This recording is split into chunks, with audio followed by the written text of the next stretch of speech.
Olá pessoal, eu sou o Pacete, editor de Forbes Tech e Forbes MKT. Esse é mais um episódio do podcast e videocast Undertale e a Jornada. Hoje a gente vai ter um papo aqui sobre uma junção entre ciência, impacto, tecnologia e, sobretudo, um aprendizado social aqui muito importante. Eu recebo Lenon Medeiros, ele tem 29 anos e entrou na categoria Ciência e Educação desse ano. Querido, parabéns. Obrigado, Pacete. Obrigado pela Bom dia. presença aqui. Eu já vou pedir para você, ó, assinar essa fotona Que legal. na edição. Muito bom, obrigado. A gente Prazerzaço. sempre pede assinatura dos nossos undertures. Querido, e aí? Me conta um pouquinho sobre, eu acho que tem no teu perfil aqui que a gente fez para a revista, tem bastante coisa da tua, um lado pessoal também, Super. né? Você é de Queimados? Sou de Queimados. Queimados já foi uma cidade das mais violentas do Brasil. Já foi a cidade mais violenta do Brasil. E como a maior parte das periferias, ela vai juntar um monte de coisa. A violência ela não vem sozinha. Ela vem com um nível de desigualdade social muito grande, com um desafio de acesso à educação. E uma coisa que eu normalizei a vida toda com um histórico muito grave de impactos por causa das mudanças climáticas. Então, muita enchente, é muito calor. A família do meu pai, na verdade, foi para Queimados porque era um dos lugares mais quentes do Rio, né. Eu tinha uma tia que tinha um problema de saúde, o médico falou para ela: "Dos lugares que você pode escolher de mais quente, tem essa cidadezinha aqui chamada Queimados". Então isso fez parte da minha história, eu só nunca percebi que isso era sobre mudança climática. Ali é região metropolitana do Metropolitana. Rio? Tá perto? É, a região metropolitana. Ali Queimados é uma das últimas cidades da região metropolitana, do que se chama Baixada Fluminense, né, do ramal Japeri. A Baixada Fluminense era muito famosa, você tem coisas muito populares lá, pessoas muito populares. Uma grande artista hoje, talvez um dos maiores artistas do trap, a Ebony, é de Queimados, da minha cidade. Então a Ludmilla é de Duque de Caxias, tem uma cidade que tem muitos talentos, que se chama Nova Iguaçu. É uma região que tem uma cultura própria. É uma cultura muito complementar à cultura da capital do Rio de Janeiro, porque, assim, a gente está falando de quase 2/3 da população saem da Baixada Fluminense para trabalhar diariamente na capital e voltam para casa. É uma dinâmica parecida com outras regiões metropolitanas do Brasil, mas acho que o Rio de Janeiro ele tem uma característica cultural muito marcante dessas diferenças. Tem dois aspectos aqui da tua trajetória que não são, naquele momento foram muito difíceis, né, mas quando você olha hoje um pouquinho mais, com um olhar mais amplo, eles te ajudaram, por mais complicados, eles te ajudaram. O primeiro tem a ver com uma bolsa que você perdeu, não Super. foi? Isso aí pra mim é um super ponto, assim, porque eu tô nesse exato momento reconstruindo minha relação com essa universidade, que foi a universidade onde eu saí, que foi a PUC, né. Eu passei uma jornada longa, assim, de encontrando outras casas universitárias até regressar, pra PUC, mas é uma coisa, assim, que pra mim a gente não pensa muito nessas coisas, né, na logística, do que a educação vai precisar demandar ali do nosso cotidiano. Assim, eu pessoalmente, eu vejo muito esses grandes objetos, porra, formação, onde eu quero chegar e tal, quando na verdade isso é mais sobre o cotidiano dos processos, né, é sobre acordar na hora, pegar um transporte. E aí a Baixada ela tem um desafio que é o seguinte, quando você tem um serviço de transporte público que às vezes ele só tem uma opção viável. Então, por exemplo, o trânsito, se eu fosse ir para PUC, eu poderia chegar, assim, levar 2 horas e meia, 3 horas, normalmente, só falando de engarrafamento, por um custo muito maior. Então o que eu fazia era, eu pegava uma moto até a estação de trem, da estação de trem eu pegava um trem, na Central do Brasil eu pegava um metrô e depois eu pegava o ônibus complementar do metrô para chegar na PUC. Qual era o desafio? Se o trem atrasasse 15 minutos, isso tudo Acabava com a desandava. tua É, logística. exato. E aí acho Ou seja, essa lo quase todo dia então. pois é. Essa logística ela foi pesando e aí uma coisa muito curiosa aconteceu que faltava um semestre e meio para eu me formar. E aí eu perdi essa bolsa, e aí era eu estava num momento da minha vida, Num curso assim, de quanto tempo? eu estava há 4 anos na universidade, 4 anos e faltava um faltavam ano. 6 meses. Faltava um pouco mais, faltavam talvez 9 meses. E aí, enfim, eu acabei não concluindo esse semestre por causa da perda da bolsa. Estava num momento econômico diferente do momento que eu vivo agora, então não tinha condição de pagar, pela mensalidade integralmente, e isso me deu uma grande frustração, né, cara. Teve uma vez que eu dei uma entrevista, inclusive, falando sobre nem, não tá nem trabalhando nem estudando, aquilo foi um banho de água fria, assim. E aí acho que esse foi um momento um pouco de virada para mim, porque nesse momento eu tive muitas oportunidades, né. Eu estudei numa escola de contracultura, então fui conhecendo outros tipos de movimento social, outras formas, de acessar, eh eh, produção artística, cultural, produção científica. Eu passei de novo no Enem, então passei por outras 2 universidades federais tentando encontrar um pouco o meu lugar, assim, então fiz um pouco de produção cultural, falei: "Ah, não é bem isso que eu tô procurando". Fiz e aí eu acho que esse é um momento de uma virada importante, porque eu fiz 2 anos de ciência social e comecei a perceber que o que me encantava era mais sobre o pensamento brasileiro, sobre a construção da sociologia que a gente pode, ter, do que propriamente o que eu estava inicialmente voltado, que era para as letras e pra arte, assim. Então eu encontrei uma vocação muito grande na criação, né, principalmente na criação sistemática, e acho que isso me permitiu fazer uma série de engenharias sociais que depois foram muito valiosas para minha trajetória. Antes de parênteses aqui, eu já volto na trajetória, teve, você falou que Queimados é uma região tem muita enchente lá, Super. e também teve um episódio em Na minha alguém companheira, muito sim. próximo de você, que ele também foi não é determinante, mas ele te ajudou a olhar, Super. pra questão climática também de forma importante. Foi super determinante, inclusive, acho que é uma palavra super apropriada, porque Queimados está nesse exato momento vivenciando um ciclo de chuvas torrenciais muito grande, que aliás, a gente está com vários lugares no Brasil, passando por esse momento. Isso é uma característica importante, né, 66% das cidades brasileiras precisam de alguma adaptação climática. Isso é uma coisa que não entra no cálculo de infraestrutura, não entra no cálculo do orçamento anual. Até existe rúbricas para isso, mas ele não via de regra, não funciona como deveria. Então, o que a gente viu acontecer foi um ciclo de 10 anos de enchente, que começou no ano em que eu conheci a minha companheira, no ano de 2013. Ela teve a casa dela parcialmente destruída por uma enchente, foi uma coisa muito grave, assim, é uma imagem muito forte, né, das fotos de família espalhadas, pela rua, assim, com uma série de coisas que você batalhou muito para conquistar, sendo destruídas pela lama. Isso é uma coisa que é cotidiana para a vida da maior parte das pessoas na Baixada Fluminense. Você falou 10 aaos 10 anos disso acontecendo todos os anos. Então, isso aconteceu em 2013, isso aconteceu em 2014 e assim sucessivamente até o ano em que a gente já tinha alguma maturidade nisso que a gente faz, em relação às mudanças climáticas, e a gente conseguiu construir uma recomendação ao poder público que naquele ano foi adotada e pela primeira vez a gente não teve uma enchente, no ano de 2023. No ano seguinte, infelizmente, as enchentes voltaram a acontecer, mas o que a gente notou foi uma redução de 90% dos desalojados e dos afetados pela chuva. O problema é que a gente, no final das contas, a gente vai ver um pouco um efeito em V, né, porque essas coisas voltam a crescer à medida que o poder público não faz novos investimentos. Você tem investimentos estratégicos, que eles são mais duráveis, sustentam mais tempo, ele tem maior resiliência, como, por exemplo, cidades esponjas, infraestrutura mista. Você tem outras formas de lidar com isso, mas você também tem obras emergenciais de desassoreamento dos rios, de reconstrução das margens. O que a gente o que aconteceu em 2013 foi muito forte simbolicamente, e aí quando aconteceu em 2020, porque apesar desses anos terem todos acontecido, eles não são tão graves, né. Uma coisa que não se fala, por exemplo, sobre o Rio Grande do Sul, é que antes de acontecer a enchente em 2024, aconteceu uma em 2023 muito parecida, mas ela não teve o mesmo impacto simbólico, ela não teve a mesma força, ela não alcançou a mesma quantidade de territórios. Então, quando em 2020 aconteceu uma enchente das mesmas proporções de 2013, a Fabrícia, que é minha companheira, falou assim: "Cara, a gente precisa ajudar essas pessoas que estão agora, porque ela recebeu ajuda. A gente precisa fazer alguma coisa para mostrar que é possível reagir". E por que que ela sabia disso?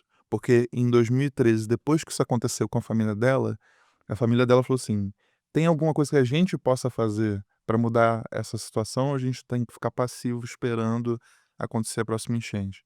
Então o pai dela mergulhou para dentro do rio, foi com uma pá, começou ele mesmo reconstruir, esse rio onde ele estava, é uma coisa, assim, terrivelmente impressionante. Depois disso ele foi estudar engenharia para entender o que que ele tinha feito. Porque que acontece, a rua dela foi a primeira a não alagar no bairro. Então a gente começou a ter uma imaginação assim, tipo: "Ó, isso não é automático, isso não acontece assim, não é que não tem jeito". Porque até então eu tinha acostumado a carregar minha irmã nas costas, pedalar a bicicleta com os pedais debaixo d'água, porque aquilo ali era normalizado. Você se adapta, Você criança, adolescente, cara, você cresce um pouco achando tudo meio curioso. Tinha uma cultura, assim, meio de levar na esportiva, na brincadeira. Até que em uma dessas chuvas, inclusive um garoto pulando, porque aí tinha uma cultura, assim, muito forte de que aconteciam essas enchentes, os rios ficam assim, o que é um riacho vira um rio mesmo. Então, tinha uma garotada que mergulhava. Infelizmente, numa dessas enchentes que a gente atuou, a gente encontrou um dos corpos, assim, das pessoas de uma pessoa que foi, eh, enfim, imprudentemente, mergulhando num desses rios, foi arrastada, né. Então quando chega em 2020, a gente se organiza, a gente começa a recrutar pessoas com diferentes talentos.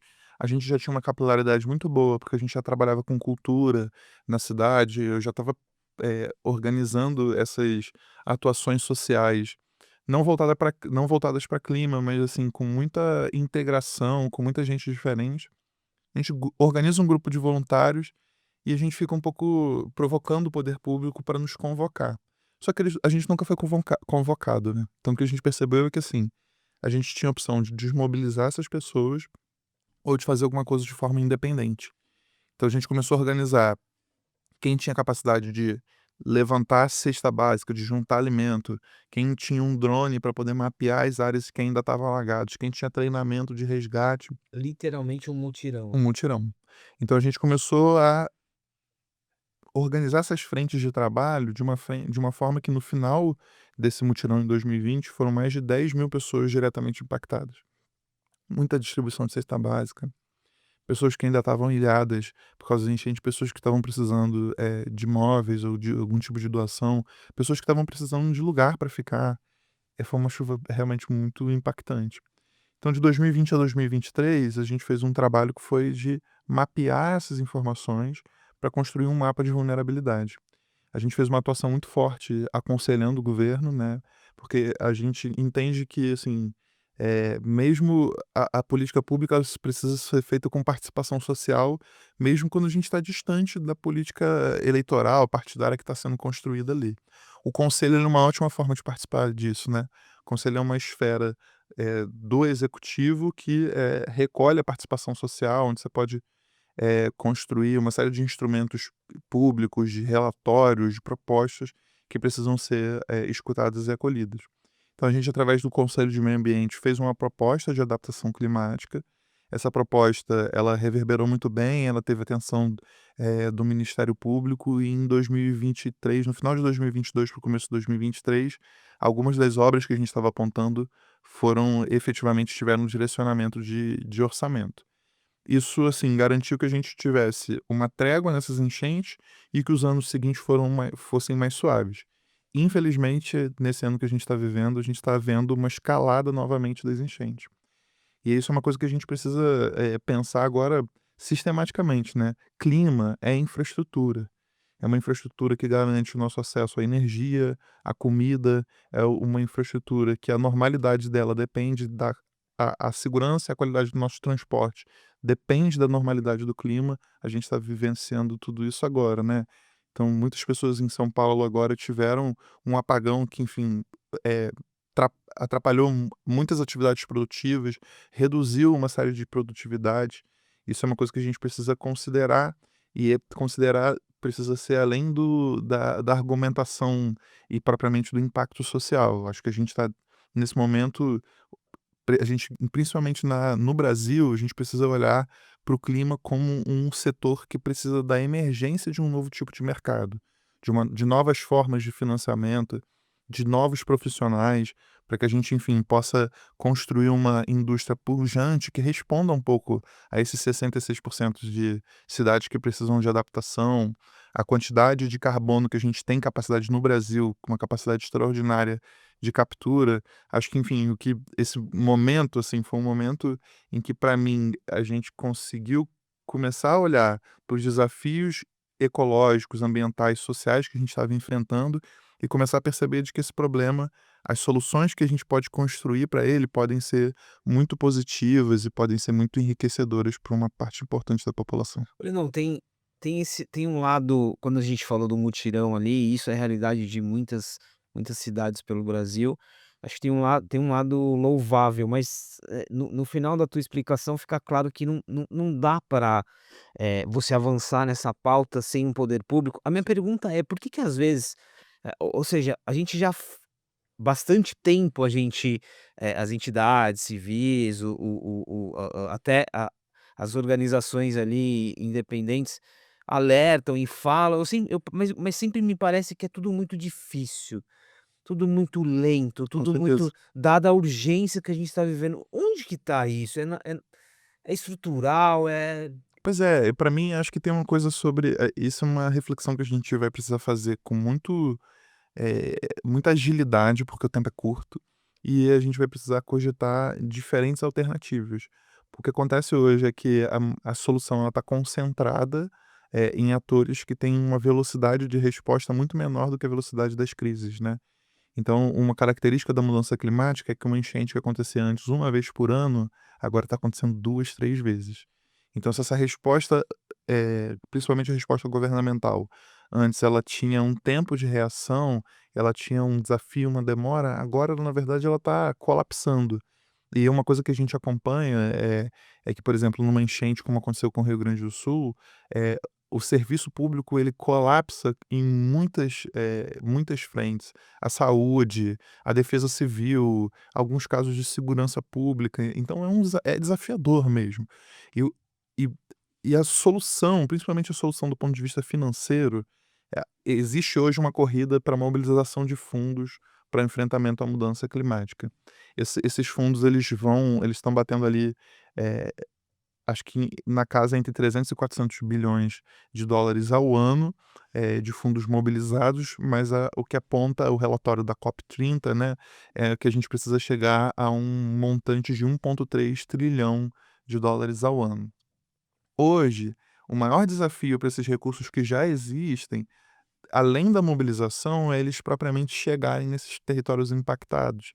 Então falta um pouco um pipeline que crie ali as suas estruturas, tanto de aporte como de entender o que que a gente precisa de indicadores de impacto, como é que a gente está de fato concretizando essas mudanças que a gente precisa que aconteça. Acho que tem uma coisa que é muito positiva, esses mutirões, eles são, uma característica da agência da população.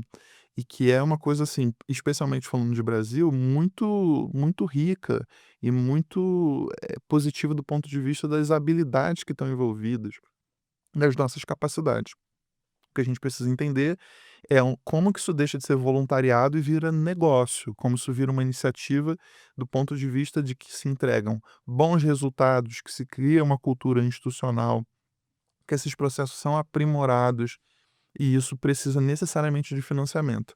Esse meio do caminho ainda não está feito. Ou seja, você tem uma série de fundos climáticos que têm recursos, mas que não aportam nessas iniciativas que nos territórios realizam esses trabalhos muitas vezes sem dinheiro.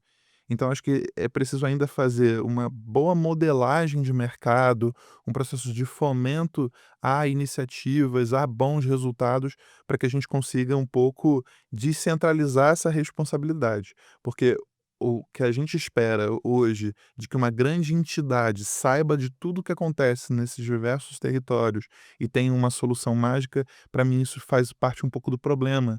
Está na hora da gente um pouco ser capaz de mobilizar, esforços integrados, ou seja, a gente precisa do papel governamental, da política federal para ser capaz de construir um plano climático que seja integrado, que faça articulação desses setores, mas na ponta a gente também vai precisar desses trabalhadores, dessas iniciativas que tenham capacidade de responder a uma demanda. Eu não espero que seja, por exemplo, o governo federal que responda às enchentes de queimados. E isso é muito interessante do ponto de vista da indústria brasileira, porque você tem uma série de lugares onde você tem demandas críticas, ambientais, vulnerabilidades, importantes em espaços que também são desertos de empregabilidade. Então você tem pessoas que estão ociosas, precisando de trabalho, num lugar que também precisa de mudança de infraestrutura, de processo de reflorestamento, de resfriamento, porque o que ninguém conta é que nos mesmos lugares que tem enchente também tem calor extremo. E as pessoas que estão nesses territórios podem ser os inovadores, os cientistas, os engenheiros, os trabalhadores dessa revolução, dessa transformação verde que a gente precisa. Voltando lá na tua formação, quando você falou ali do olhar de ciências sociais, engenharia, você mencionou o termo engenharia social, que eu gosto Eu bastante. também gosto muito. Essa da desse momento de formação acadêmica para o Visão Coop, né? Isso, perfeito. Aí você aproveita para explicar, e aí como que a gente daqui a pouco eu entro em Belém também, que eu acho que é um ponto super importante, mas o que é esse projeto e como que ele, de certa forma, reúne aí o que você já descreveu, de uma ação cidadã muito prática, não só tua, mas da tua família, do teu bairro, da cidade como um todo, e como que isso vira um projeto de fato? Não, excelente pergunta, porque o que a gente descobriu, e eu agradeço inclusive o convite, porque eu acho que esse tipo de articulação é o que talvez faça mais falta no setor. É isso que vocês estão fazendo de me apresentar para outros cientistas, outras pessoas que são essenciais do processo de inovação, para mim, é isso que pode fazer, a ação climática dar um passo, assim, crucial, que é que talvez seja o ponto que está faltando, assim, no final das contas. O que a gente percebeu foi, a gente tem uma série de engenheiros aqui que estão bem intencionados, têm recursos, que de alguma forma estão aplicando algum tipo de política pública, ou em outros casos, uma indústria, uma grande empresa que está lá e tem uma contrapartida ambiental que tem interesse de fazer, e muitas das vezes eles acabam desperdiçando essa grana, porque fazem uma obra mal feita e fica uma frustração, a população também fica frustrada, e aí quando você vai escutar essa população, você descobre que essas pessoas sabem o que fazer. Elas sabem que aqui tem um desnível, ou que aqui essa ponte tem uma característica, ou esse solo ele tem um tipo de densidade que é preciso levar em conta. Quando a gente pela primeira vez conseguiu fazer essas 2 pontas se ouvirem, foi quando a gente conseguiu, de fato, ter um impacto de redução importante nessas enchentes. Daí a gente percebeu esse nova forma de produzir um modelo de negócio, porque ela, ao mesmo tempo, ela mitiga esses custos, ela certifica o efeito desse tipo de investimento, que é um investimento de infraestrutura, mas com uma característica especial, né, olhando para clima, em ecologia, e a gente percebeu que tinha algumas habilidades que elas poderiam ou ser aproveitadas ou aceleradas olhando para clima. Então vou dar um exemplo, modelagem climática usando drones. Isso já é muito feito, por exemplo, no setor de construção civil, no agronegócio, e a gente pode começar a usar mais, enfim, já tem uma série de iniciativas, a Visão é uma delas, mas que olham para a modelagem climática como para modelagem 3D, para um mapeamento, usando interfaces de lidar, de fotometria, com maior intencionalidade de você ter um tipo de organização desse espaço para ele ser um espaço resiliente do ponto de vista climático. O que que é resiliência? Ser capaz de suportar mais milímetros de chuva, né. Hoje as cidades elas suportam pouco.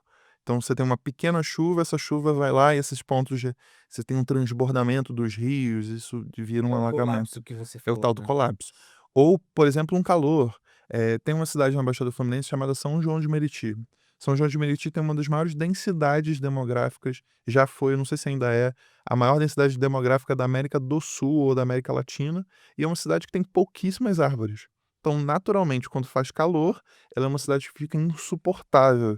A gente conheceu um território, uma periferia em Buenos Aires que eles tinham uma invenção de um jardim vertical, que você fazia uma serralheria, você prendia ele na parede, como não tinha espaço para plantar, eram territórios pequenos, assim como é o caso do São João de Meriti, você plantava no telhado das casas, nas paredes, e isso reduziu 2 graus na temperatura. 2 graus é muita relevância, assim, para Bastante coisa. um momento desse de calor.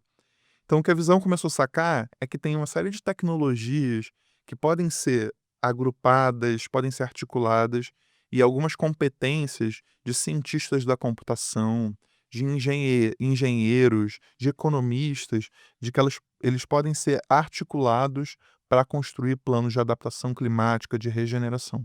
Então hoje a gente está dedicado a construir uma nova indústria de tecnologias climáticas, de iniciativas que fomentem esse tipo de resiliência climática. É isso que a gente faz, assim, nas 40, nas 60 horas de trabalho semanal, é pensar e estruturar negócios, iniciativas que promovam esse tipo de adaptação, de regeneração, porque no final das contas isso vai ter um impacto social muito positivo, um impacto econômico muito relevante e um impacto científico que está surpreendendo muita gente. Não, uma curiosidade aqui, um ponto. Eu me lembro que a gente vive ciclos, né, quando a gente fala de investimento privado aqui, agora vamos não é muito separável, mas vamos separar o investimento público do privado, do ponto de vista de fundos de investimentos, né. Eu já presenciei na minha cobertura de tecnologia, alguns momentos ali em que você tinha eu não diria um fluxo de dinheiro, eu acho que seria muito otimismo, mas você tinha um olhar ali para algumas situações pontuais. A gente tinha aqui em São Paulo algumas iniciativas voltadas para a cidade, para o clima e Legal. por aí vai. Mas a pergunta é, nesse momento, o investimento privado, e quando eu falo privado aqui, os fundos, né, esse dinheiro que chega para as startups, que acaba acompanhando muitos hypes, né, inteligência artificial e por aí vai, o quão longe ele tá desse mundo que você descreveu aqui? Isso é excelente pergunta. Para mim, em alguns lugares está mais perto do que em outros, e em alguns lugares está bem longe. Acho que o que a gente precisa pensar a nível de setor climático é que ele é um grande setor que ele vai precisar ser agrupado, como aconteceu, por exemplo, com a computação. Computação você tem um agrupamento de diferentes setores, né. Você tem um setor de hardware, que tem lá um setor específico de microchips, você tem um setor de software, que aí tem um setor específico de inteligência artificial, e você tem um grande setor de computação que opera, de forma integrada, com mobilização de fundos, com empresas que às vezes têm nos seus portfólios, nos seus investimentos e iniciativas, mais de uma frente de atuação e distribuem esses investimentos, essas prioridades de forma equilibrada para fazer avançar o setor. O Brasil, ele é muito pioneiro em tecnologias da agricultura, em uma série de estratégias de manejo florestal, de manejo de terra. Então, o Brasil é um excelente exemplo de onde a gente pode ter um setor climático que leva em consideração essa grande integração. Há um ano e um pouquinho eu estive com o Sam Altman no momento que ele estava naquela corrida para mobilizar US$ 1 trilhão para o setor de inteligência artificial, nos Estados Unidos. E eu lembro que numa conversa com ele, eu fiquei pensando assim: "Cara, como que isso é distante, intangível? Será que esse cara consegue? Será que isso é, de alguma forma, um tipo de blefe numa negociação para poder, enfim, atrair outros investimentos? Ele não é aí que ele está eventualmente querendo de fato chegar?"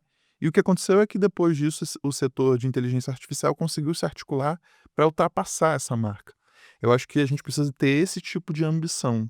E esse tipo de ambição é um pouco de colocar para os fundos de investimento brasileiro o clima, as tecnologias verdes como uma prioridade. Eu acho que no setor do agronegócio isso está colocado, mas, por exemplo, no setor de adaptação climática isso está muito distante.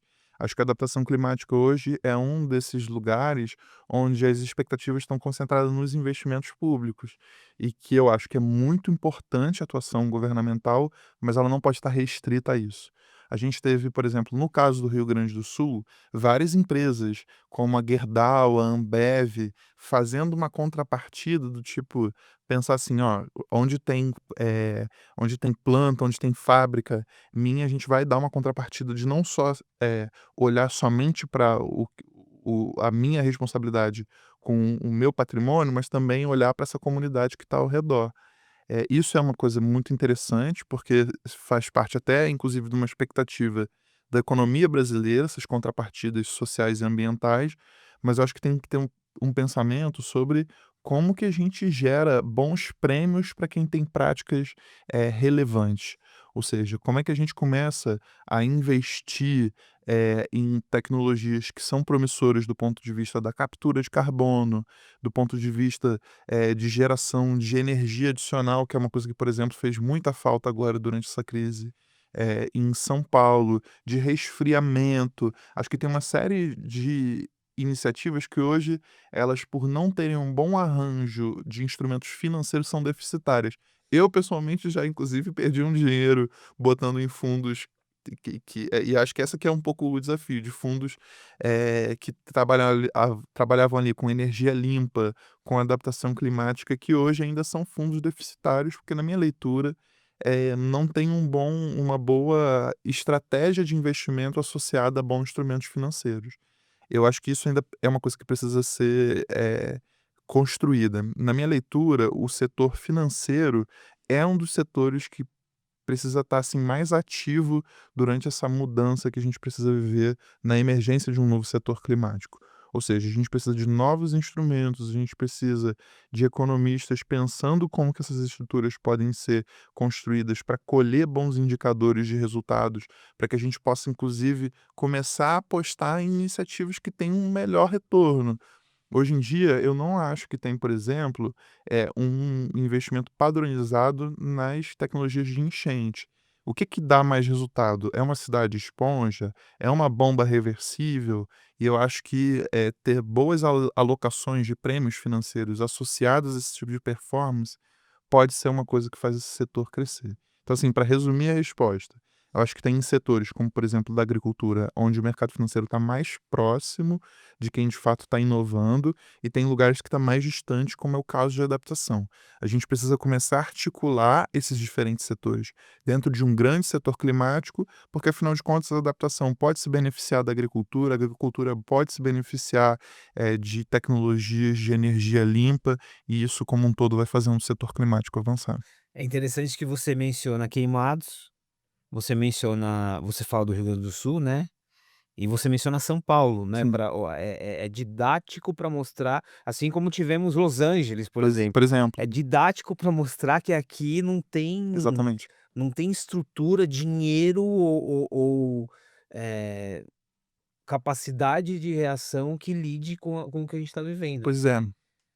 E eu acho que assim, no limite, tem uma coisa que para mim me chama muita atenção, de que em alguns lugares o impacto pode ser calculado, em outros lugares a gente não consegue calcular, o quanto que esse investimento pode proteger ou quanto eventualmente um evento extremo pode custar. Por exemplo, a gente tem no caso do Rio Grande do Sul, uma projeção de que a cada R$ 1 investido em adaptação poderia ter, salvado, assim, até R$ 100. O que que isso significa? Que dos fundos de adaptação, de reconstrução que estão sendo mobilizados, então a gente pode ser que a gente chegue a uma marca, se é que a gente já não passou dela, de R$ 100 bilhões investidos na reconstrução do Rio Grande do Sul.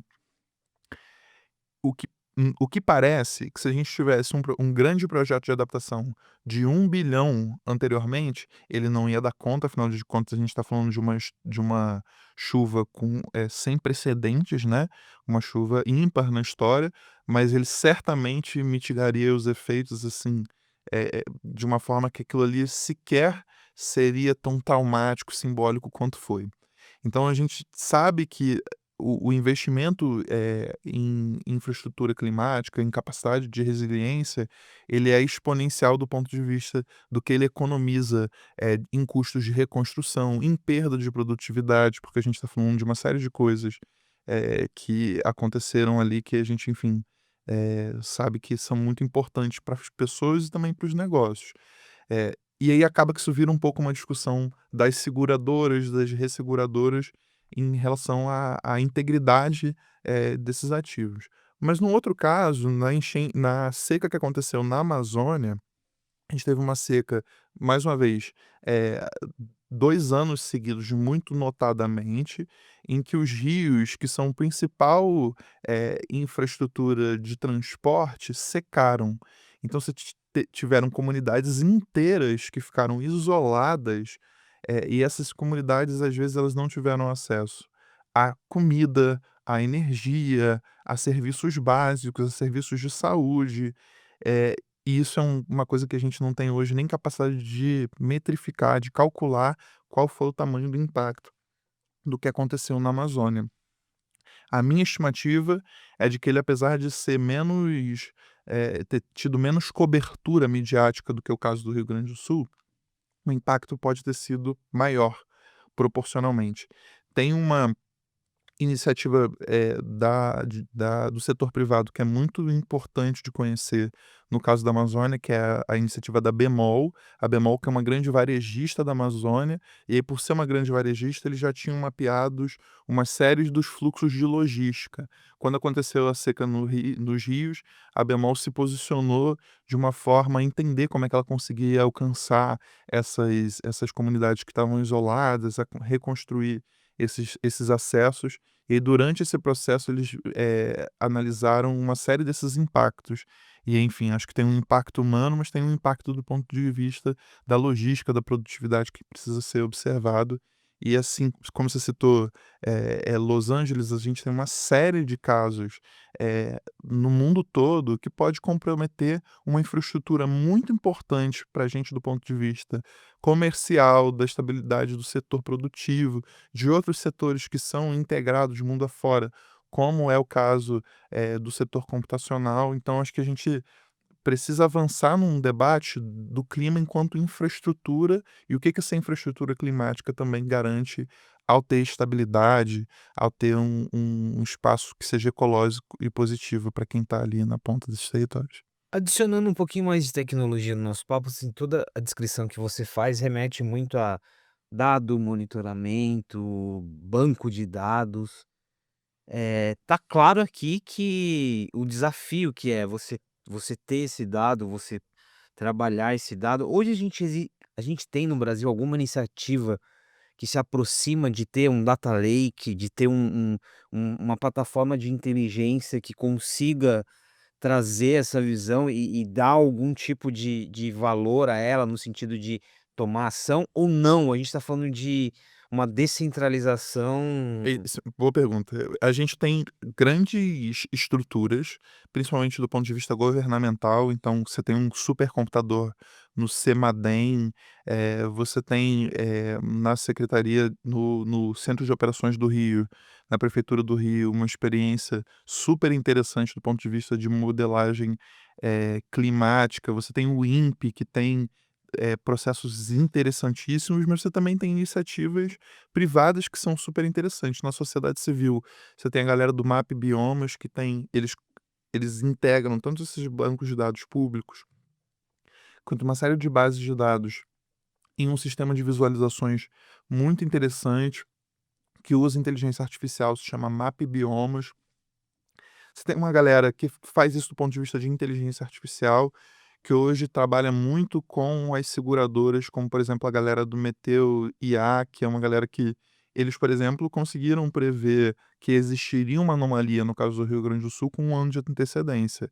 Eles não disseram, ó, exatamente essa chuva, mas eles sabiam que tinha uma necessidade de preparação ali com uma grande antecedência. Isso é uma coisa muito louvável. Você tem bons dados na galera do Amazon. Você tem uma iniciativa de uma inteligência artificial de prevenção de fogo chamada Pantera, com a galera do 1,5 Grau, que é uma iniciativa super poderosa. Do ponto de vista de dados, a gente tem, especialmente no Brasil, uma grande infraestrutura para isso e que já começa a dar pistas de uma possível integração. Agora, eu acho que, assim como foi o caso de serviços que a gente hoje usa a beça como Uber, iFood, o que a gente precisa é de uma integração do ponto de vista prático, e do como que isso serve, como que isso pode ser útil para nossa vida cotidiana. Como, por exemplo, acho que já deveria ter sido ser há muito tempo, publicamente disponível quais ruas que estão alagadas durante uma grande chuva, para que a gente possa planejar o nosso percurso, o nosso deslocamento pelas cidades. Esses dados, por exemplo, já existem em algumas cidades do Brasil, mas ele não é publicamente disponível em todos os lugares em que esse dado existe. Da mesma forma, essas iniciativas que eu citei, às vezes elas produzem dados que são redundantes em relação a essas grandes infraestruturas de dados públicos. O que a gente pode pensar é num momento em que esses repositórios, esses data lakes, eles sejam integrados de uma forma que tanto a iniciativa privada consiga produzir serviços baseados nas estruturas computacionais, nas estruturas de dados, como a gente também conseguir imaginar como esses dados descentralizados, gerados por uma série de iniciativas, retornam para os dados públicos de uma forma que seja possível planejar políticas integradas, nivelar o tipo de iniciativa, de monitoramento que a gente tem nas diferentes frentes do Brasil. Quase como a descrição que você fez do quando você deu o segmento de tecnologia como exemplo, tem uma certa assim, tem um segmento, né, vou chamar aqui de climático, mas ele tem muitas vertentes, até Exatamente, a organização dessa com informação, certeza. ela passa por essa, eu diria por essa compartimentação, até porque, voltando ao investimento privado que a gente está falando, isso de certa forma ajuda muito, né, Com quando certeza. o investidor consegue de certa forma, entender, e não tá tão solto ali. Querido, mais 2 perguntas antes de a gente terminar, COP30, Belém, o que acho que assim, é um evento que antes e durante ali, ele gera muitas discussões, talvez o pós fica ali quase que como se a gente colocasse no esquecimento, falando do como alguém que não está inserido, Boa. apesar de fazer parte da discussão, né. O que essa COP30 deixou ali de fato de legado ou de provocação, ou de algo que dê para ser materializado nos próximos anos, até da perspectiva de quem esteve lá? Primeiro de tudo, eu acho que a COP ela é um grande desafio em si por causa desse mecanismo de consenso, né. Você imaginar que tem 190 e poucos países que precisam concordar, todos com todos os detalhes da negociação para que ela saia. A Copa ela foi muito desafiadora desse ponto de vista, porque era uma negociação que ninguém esperava que saísse nada, e aí o Brasil, já nos primeiros dias, conseguiu aumentar a ambição em muito. E isso deixou criou uma animosidade para quem estava lá, e até na cobertura jornalística ficou uma coisa meio time de futebol, assim. A esperança, para mim, olhar o time de negociadores, na Copa foi um pouco a sensação do Flamengo no mundial, assim, tipo, antes de chegar, eu não tinha nenhuma expectativa de que a gente conseguisse um bom resultado. Quando o jogo estava rolando, a gente falou assim: "Cara, é muito possível", e aí no final fica aquela sensação mista de: "Caramba, certamente é um dos esforços mais importantes, feitos na história, da política climática, mas tem uma série de coisas que a gente gostaria que tivesse acontecido, que não aconteceram".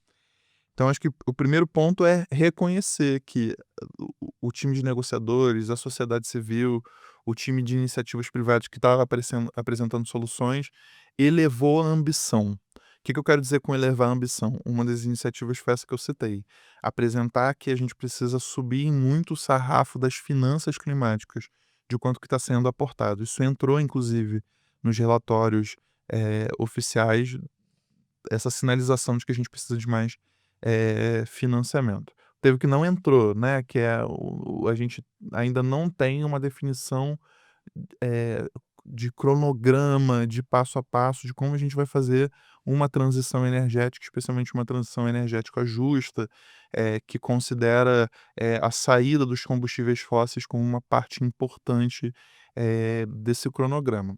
Uma coisa que eu acho que é muito positiva, da negociação é a criação do acelerador global de implementação, porque todo mundo que estava em Belém, principalmente a população de Belém, a maior pergunta que se faz não é como que o multilateralismo, ou seja, essa conversa internacional se sustenta, que é uma coisa super importante.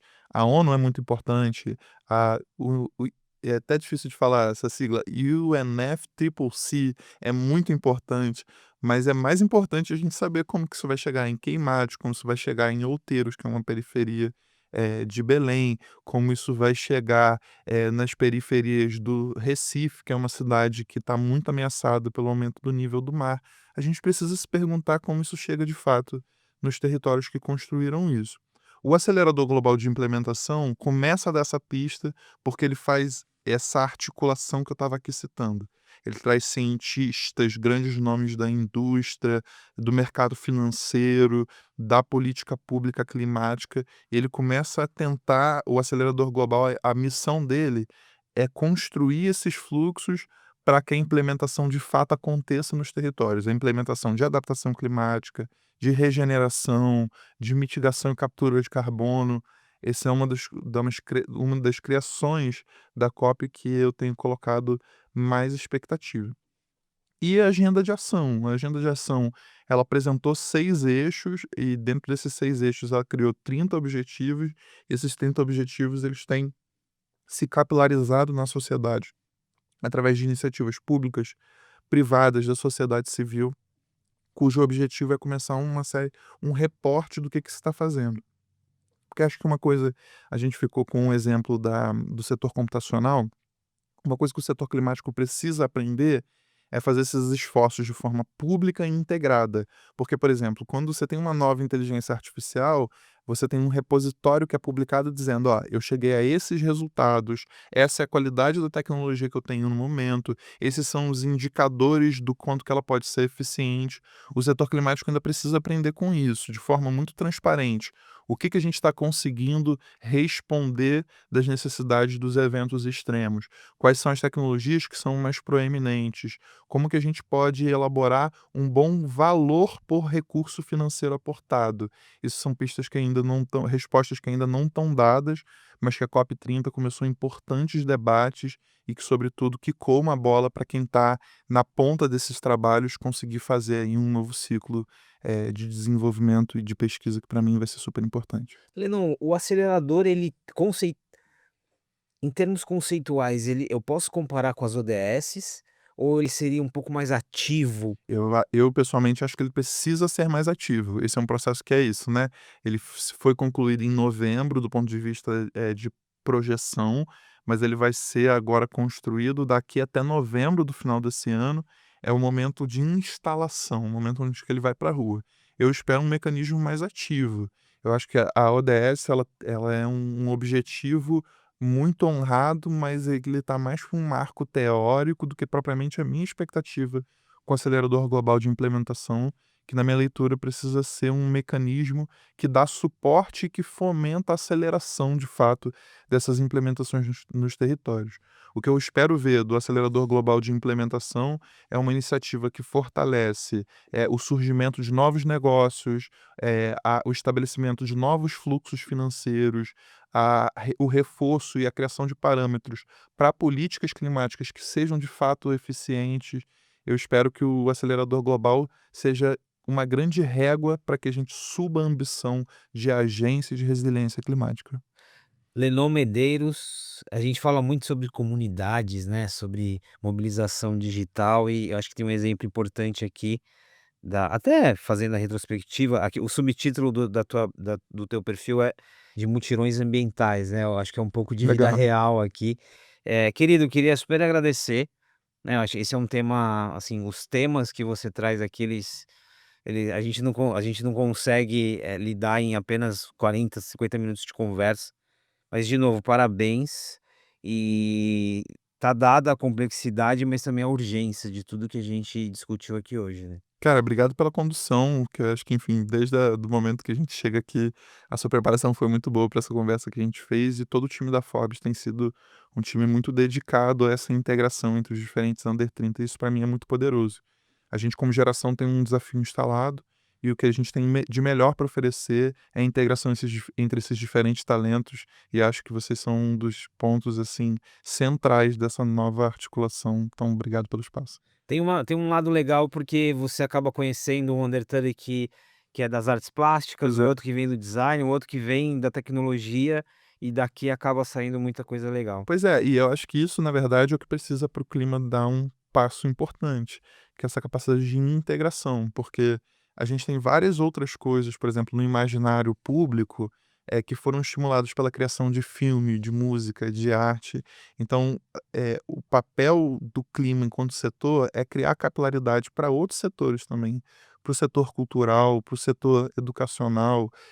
Eu acho que tem uma coisa sobre a gente sair desse cantinho ou dos cientistas que estão encastelados e começar a se integrar com a sociedade como um todo. Muito bom, não dá pra ficar mais no distanciamento. Querido, tem um presente aqui de Johnny Walker, Oba, caramba! nosso apoiador para enfim, para trazer aqui histórias e não só como a sua, mas vários outros talentos.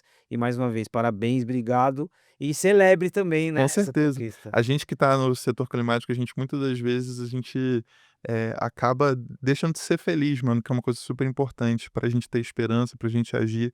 Essa aqui vai ser muito bem aproveitada por mim e por uma galera, que eu acho que isso aqui também é esforço de muita coisa que a gente constrói junto, então tenho certeza que vão ter bons amigos pra aproveitar esse Johnny Walker. É isso, valeu. Pessoal, esse foi mais um episódio do Undertale e a Jornada. Obrigado pela presença de vocês. Você que está chegando agora, tem vários outros aqui com histórias potentes e muito legais. E a gente se encontra no próximo Undertale, a Jornada.